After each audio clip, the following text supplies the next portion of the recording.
ধুতুরা ফুলের দুঃখ। কলমে ও পাঠে আমি শ্রাবণী। পথের দুধারে জন্ম নিয়ে অবহেলায় বাড়তে থাকে। নাম একটা রয়েছে তার, ধুতুরা ফুল বলে লোকে। চারা রোপণ কেউ করে না, আসে বনফুলের সাথে। ভোরের শিশির গায়ে মেখে ফুটে ওঠে আঁধার রাতে। রোদের আলোয় সতেজতা, সন্ধ্যা নামলে নুয়ে পড়ে। বিধির বিধান সবার একই, শুকিয়ে গিয়ে পড়ে ঝরে। মালা গেথে প্রিয়ার খোঁপা সেজে ওঠে না সোহাগ ভরে। সৌন্দর্য তো বেশ ভালো, তবুও তাকে রাখে দূরে। সে তো শুভ্র পাপড়িগুলি দেখতে বড় ভালো লাগে।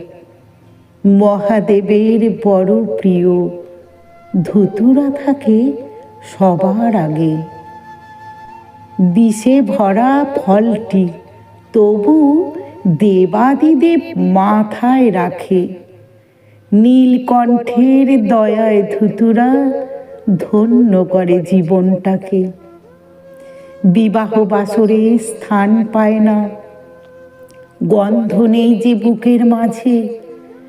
কানের দুপাশে রেখে তবু দেব ভোলানাথ কেমন সাজে।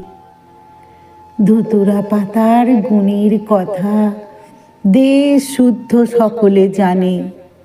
ভেষজ উদ্ভিদ বলে বদ্যি ওষুধ তৈরির জন্য আনে। ধুতুরা ফুলের বুকের ব্যথায় মহাদেবের দয়া মাখা। মহেশ্বরের দয়া দেখে মাথা উঁচিয়ে বাড়তে থাকা।